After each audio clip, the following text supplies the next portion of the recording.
Today. So this is a typical handstand workout for myself who's looking to achieve at least a 1 minute handstand and then sort of refine and progress onto harder things when it comes to the handstand. Ideally, I'd like to do the straddle press where we're in a position where we begin such and then from there up into a handstand. Yeah, kind of fucked. I think that's at least like a year and a half away, or probably 2 years, depending on how consistent and how sort of direct I am with my training and how I'm able to identify what level I'm at and what I should be pursuing next. This is a pursuit that I'm doing through research that I'm trying to acquire. So research that I'm going through, people that I'm learning from, questions I'm asking, and things that I'm deriving from my training as I'm doing it as well, because it's at the end of the day, handstands is skill acquisition, so it's a thing that requires a lot of practice and little tweaking and fucking around and finding out, for a simpler way to put it. So how I warm up for my handstands at the moment is just basically in a wrist complex. So this wrist complex is basically around 3 to 4 exercises, basically just to get the joints moving into the hands. So first up, I usually just begin in a position like such. And I do these around 10 one way. And then I might go the other way. Feels a little bit awkward going the other way. There we go. I tend to sit in this sort of position on my shins here, just get some good ankle flexibility going as well as sort of stretches out the calves and the quads here. But I've found recently trying to pursue a little bit more plyometrics in my handstand session as well. So this usually goes for around 45 minutes. But I sort of was landing a little bit wrong and did too many sessions in a row. I did just 2 sessions in a row, but then sometimes jumping into plyometrics, no pun intended, quite quickly can give you a little bit of irritation. So just got a little bit of irritation with my left ankle, so just skipping on plyometrics today.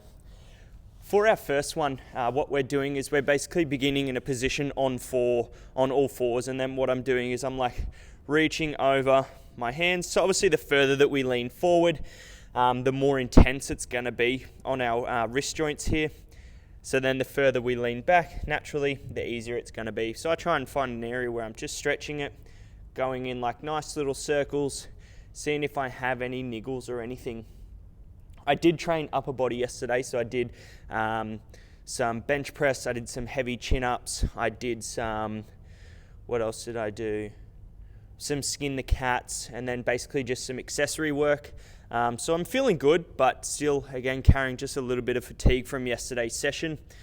Alrighty, so for the first one, what we're doing is I'm basically just coming up onto my fingers like such, and then I'm controlling on the way down. So I'm trying to feel it in the base of this joint here where the wrist basically connects to the beginning of the palm of the hand.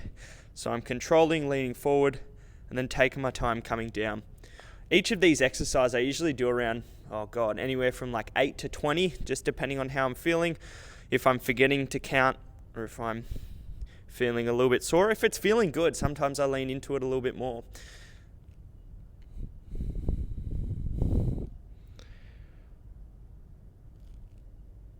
Again, the more that we lean forward, the more intense it is. So just find something that suits you, I suppose. Nice.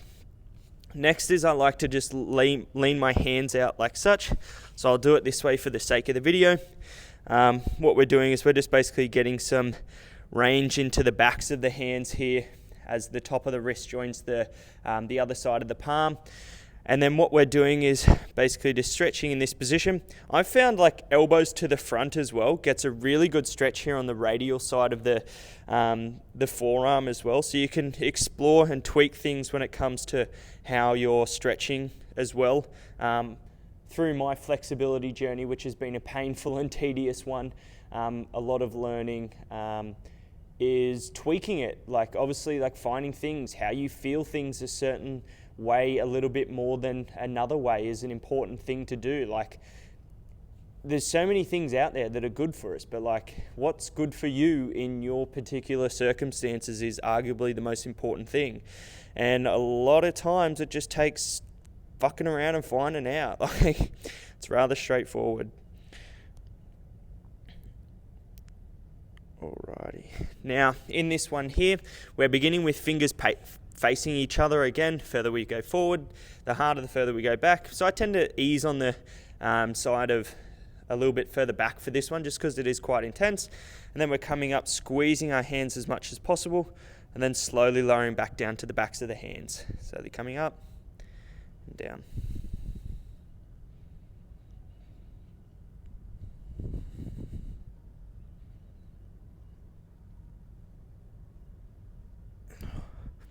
The next one here is basically stretching out or warming up the radial side of the thumb here. So the radius is a bone that comes here on the inside. It connects, or it's on the same side of the thumb. And what we're doing is we're basically putting weight over the hands. Weight comes into like the knuckle of the index finger, and we're just stretching there. And then elbows are coming back towards the knee. So it's a good setup position. Put the knees against the elbows, then coming up and going across, just spending time here. When I first started these, I would actually experience quite a little bit of pain in my right finger. Not sure if it's because of an injury at the time or something, but I was struggling to do it. So again, maybe just skipping these ones or going as light as you can, managing your load and also the range of motion that you're going through. So if you're feeling a bit of discomfort, pain, or uncertainty in a particular range, you can still do the exercise, just err on the side of before that range so you're not experiencing those symptoms that you were. And that goes to a lot of injuries, I suppose. Like, it's not so much about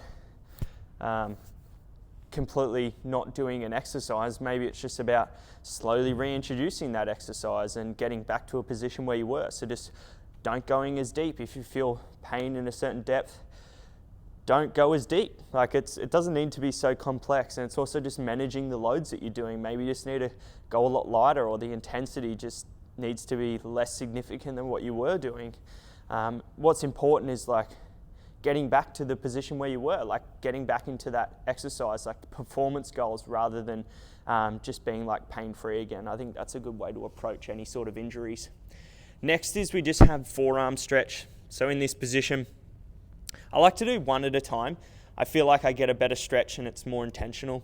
So again, I like to sit down into my shoulder. So the scapula here is now becoming retracted. Then from this position, I feel like I can get the base of my palm really close to the ground. And then it really exaggerates the stretch here, which is quite nice. I usually spend around 20 to 30 seconds here. Around halfway of this stretch, what we can do is we can then like protract the scapula, so we can force ourselves away from the hand here and just get a nice big stretch coming through that hand.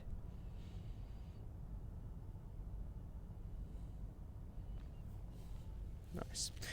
I'll do it on this side in this angle. So basically, again, I sit down into the base of my palm is completely on the ground.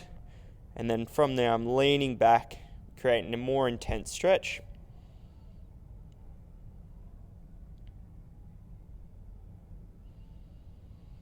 Then once halfway or 20 seconds is hit, I tend to protract my scapula. So moving back and just getting a bit more of a stretch there, just exploring a new way to stretch.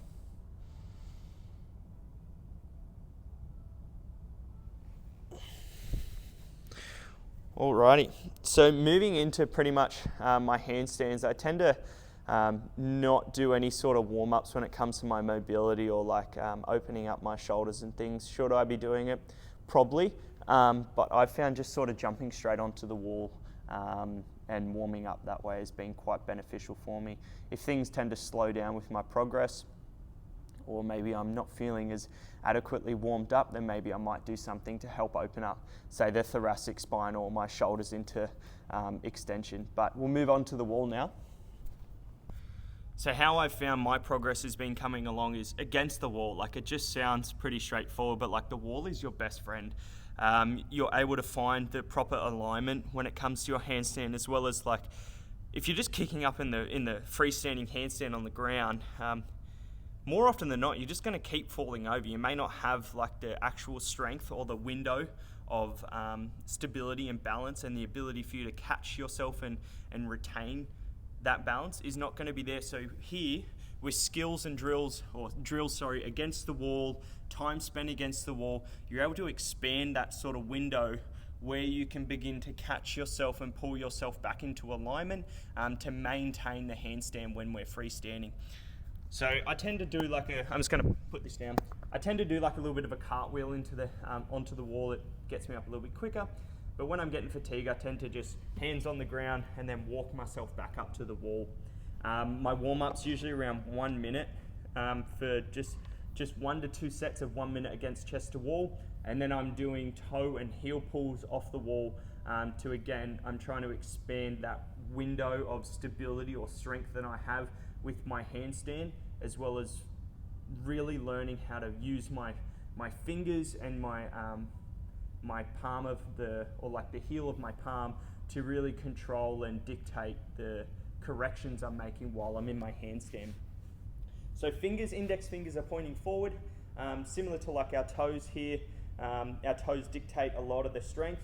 These two fingers here actually control the majority of the muscles within our forearm. So it's important to have these two as like our drivers when it comes to the control and the ability for us to express force and corrections when we're in our handstands. So for this one, I usually handstand up, and then I start my timer. I'm moving as close to the wall as possible, as this puts me in an alignment that's very similar to a proper handstand. If I'm too far from the wall, obviously if I'm just a beginner, that's where I'm going to work. But as I get the basic strength to get into a handstand, I'm going to try and get as close as I can.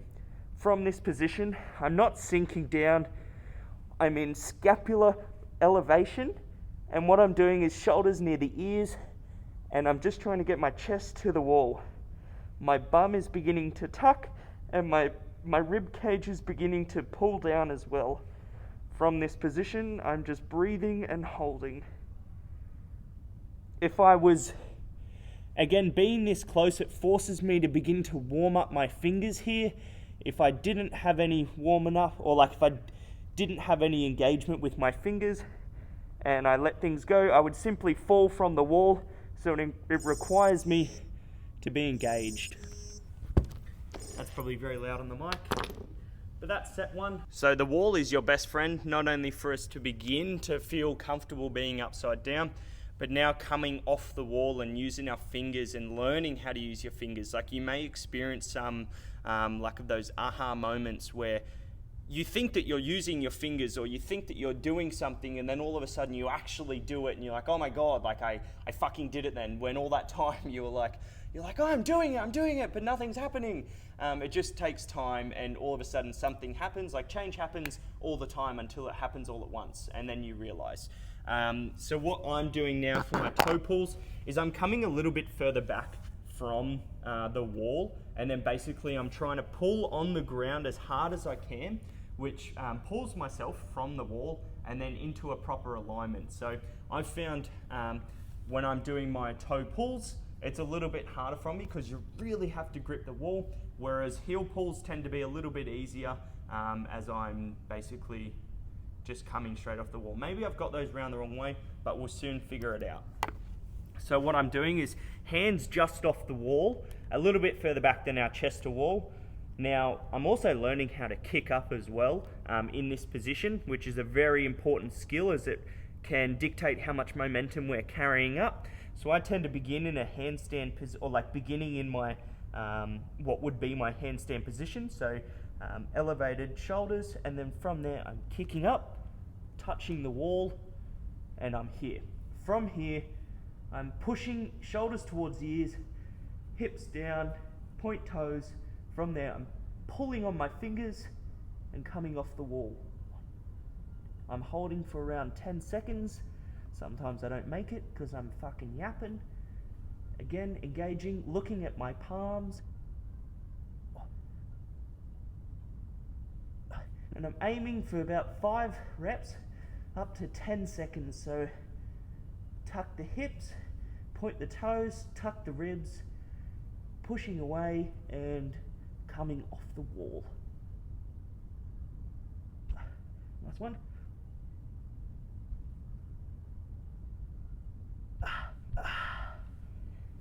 Whew. And it's tough on the forearms, like you get a big pump. Again, I started with, I was getting, like I wouldn't even come off the wall, or I'd hold it for like 2 seconds. So it's taken me some time.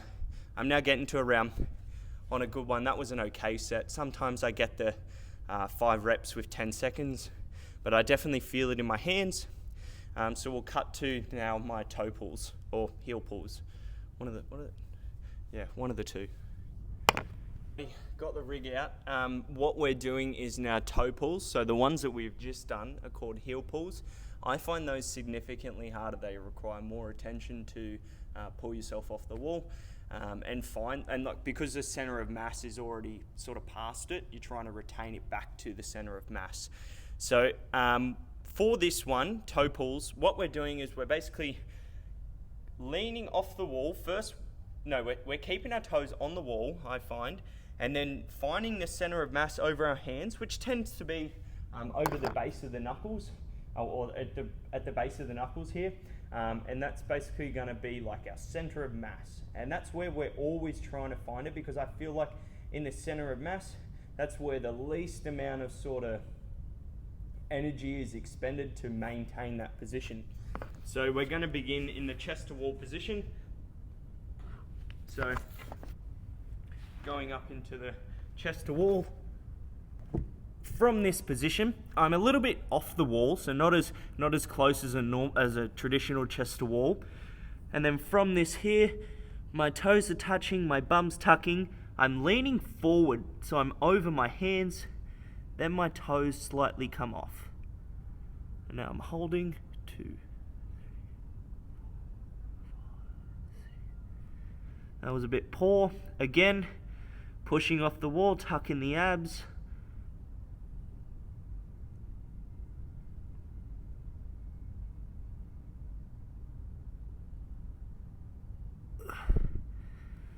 Nice.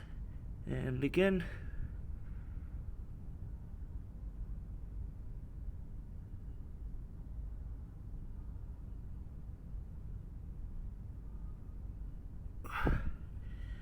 Once more. Not forgetting to breathe.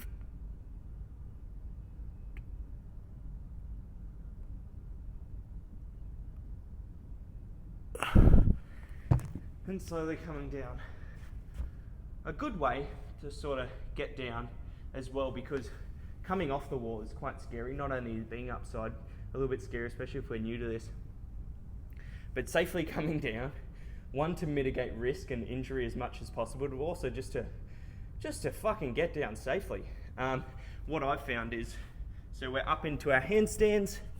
Now from this position, what you can do is just one leg comes, so it's on the wall, one leg all the way down, and then you sort of catch yourself like such. Or you do like one hand off and then make your way around. But we'll do one set more of these, and then we'll sort of jump into our freestanding handstands. My handstands and plyometrics maybe take around 30 minutes. So it's not an overly intense session. I try and keep shit in the bag with my plyometrics, so not going so hard because I'm so fresh at it. But then handstands, I try and go all out in this 10 minutes here and really give it some. So we'll cut to another set of this, then to our handstands. Alrighty, so now I'm basically setting a 10-minute timer. You can do 5 minutes if you're just starting, you can do 10, you can do 15, you can do it however you long. 10 minutes is what I give it at the moment. And then I basically just set the watch down in between my hands. That way I can sort of have a gauge of how long my handstands are. Usually I'm not filming or anything, but that's also a great way to, you can sort of see how long you're doing. I believe my max at the moment is around maybe 45 seconds. I was quite banana-y while I was doing it. I found my forms straightened up a little bit more lately, which has actually caused me to do less time because it's been more taxing, and again, the more proficient and perfect, quote unquote, that we're making this, the harder it is to sort of maintain. But yeah, the goal overall is the first 1 minute. So we'll give this a go and we see how it is. Imagine if I just fucking hit it. That would be crazy.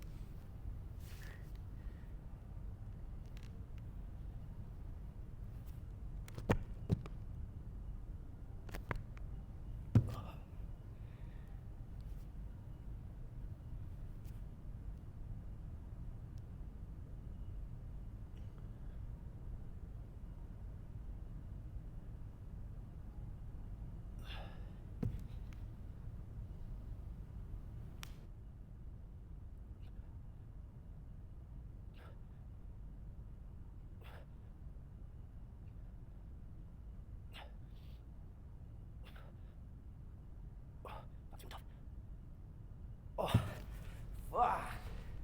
The forearms are going. I think that was maybe like 40 seconds. If I tend to do, like I'll just start throwing them up all the time. I might go like 3 minutes sometimes when I started. When I started, I'd go like probably the whole 10 minutes without sticking any shit. Now it's sort of, some things go on and off. But that was quite taxing on the forearms. I'll go side on for the sake of this video to assess my straight line. But other than that, we'll get back into it, eh? Whew. Remember to breathe, Toby. That's crazy. Some simple fucking things like breathing. I've also noticed, like, I think it's like external rotation, like such. See how we can bring like the forearm or like the middle of the elbow to the front? I found that's been a really supportive when it comes to pushing up as well. So it's up and then rotating. I believe it gets a lot more of the serratus involved as well and puts the scapula in a really sort of powerful position when it's in its sort of elevated state. So I tend to do that. And then when I'm kicking up, I'm trying to kick one leg straight and then bring the other leg with time. Otherwise, if you're kicking up too hard with too much velocity, you'll go too far over. And then sometimes if you are able to catch yourself, God, it's just so much energy you're using to catch yourself in that position when you're throwing yourself. So I'm wasting enough time fucking yapping and not enough time inverted. So we'll go again.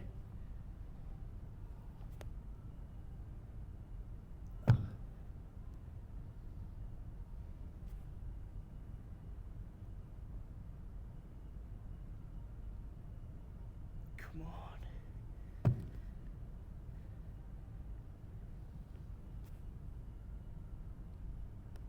Ah, you bastard. Whew. What excuses are you thinking of, Toby?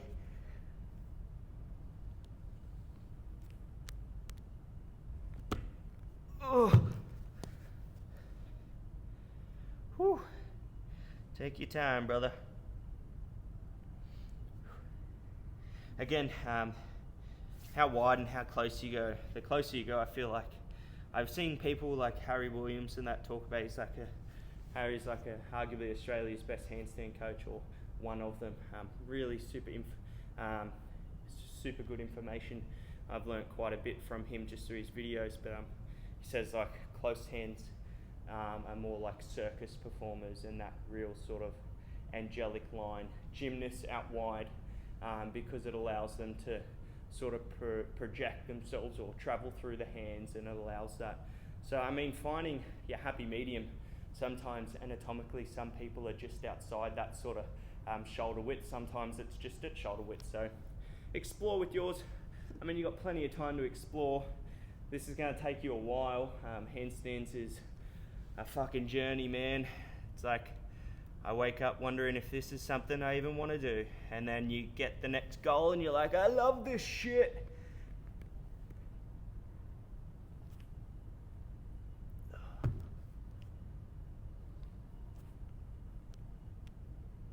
Oh, you fucking cunt.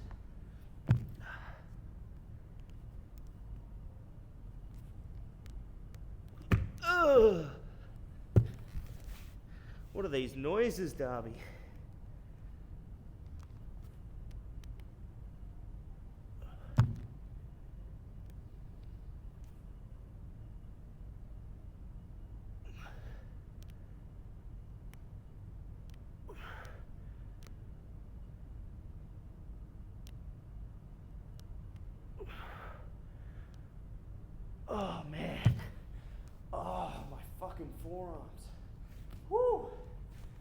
I mean, that first one that we really stuck, that was the money. That was the money. You got 4 minutes left. Shake it out. Do a little dance. Woo. I don't know if you're meant to just keep fucking going, but sometimes my forearms get so jacked.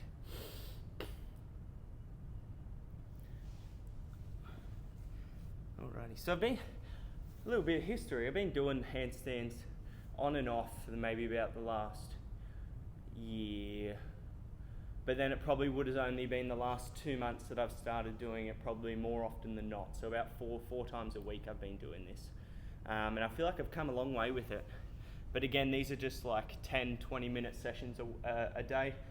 Again, you could be doing an hour a day and probably make significantly more, but it's like, what's your time allocation that you're putting into this?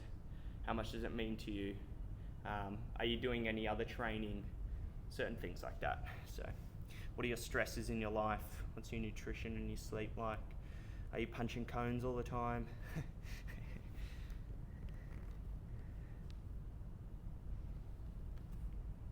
Come on, mate.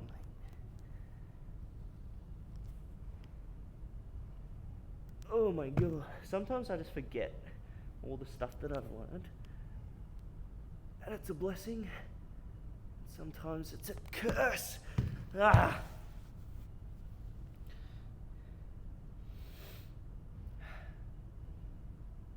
One thing as well is like you can't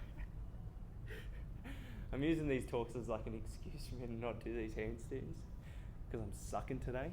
But you can approach this as in almost like a meditative state. Like you can't get all hyped up and excited for handstands because it just doesn't work like that. It's not something that you sort of need heaps of energy for, or you're eliciting a lot of like dynamic energy or movement. So you sort of really calm yourself and find the practice, brother. Popping up.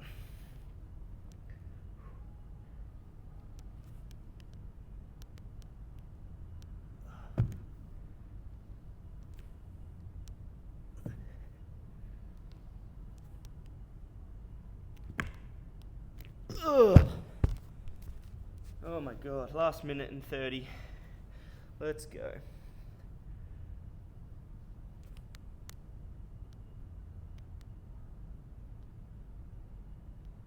Oh, fuck me, man. Whew. Let's go. Last minute. Here we go.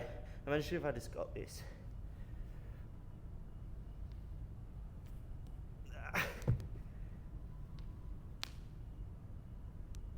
Oh my God.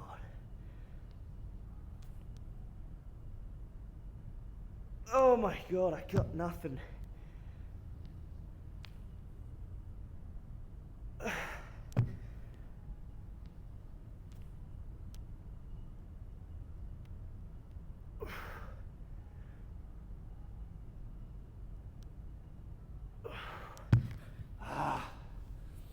Last 30 seconds, come on. Smash it out.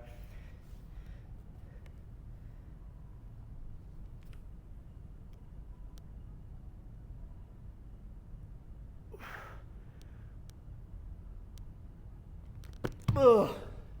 That's me. That's done. And you know what's funny with handstands? You can eat bowls all training and not get anywhere.